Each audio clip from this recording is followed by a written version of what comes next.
ఓం సాయిరామ్. ఈరోజు సాయినాథుడు ఓ చిన్న కథతో మనకు జీవిత సత్యాన్ని బోధించబోతూ ఉన్నారు. అదేమిటి అంటే, కడుపుతో ఉన్న కోడలు ఇంట్లో వాళ్లకు భోజనం వడ్డించడానికి నిలబడి ఉంటుంది. అత్త కోడలతో వెళ్ళి గరిటెను తీసుకురమ్మని చెబుతుంది. కోడలు గదిలోకి గరిటెకు తీసుకురావడానికి వెళ్ళి ఇంకా తిరిగి రాకపోవడంతో అత్త కోపంగా వంటగదిలోకి వెళ్తుంది. అక్కడ కోడలు పక్కన కూర్చుని ఉండడం చూసి అత్త కోపంతో, భోజనానికి కూర్చుంటే ఇక్కడ నువ్వు కాలక్షేపం చేస్తున్నావా సరదాగా అని తిడుతుంది.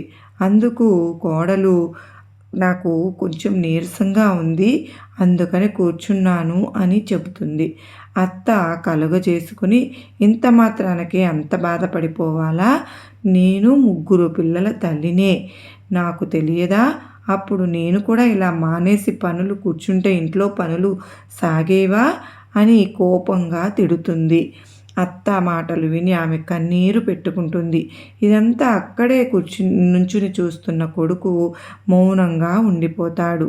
అలాగే చూస్తూ ఇంకొకసారి తన అత్తగారు మరుసటి రోజు ఎవరూ లేనప్పుడు ఆ ఇంట్లో నడుస్తూ ఉండగా గుమ్మానికి కాలు తగిలి కింద పడిపోతుంది.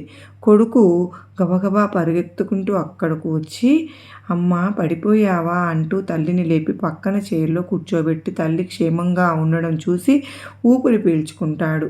తల పట్టుకొని, చాలా నొప్పిగా ఉంది నాయనా అని చెబుతుంది.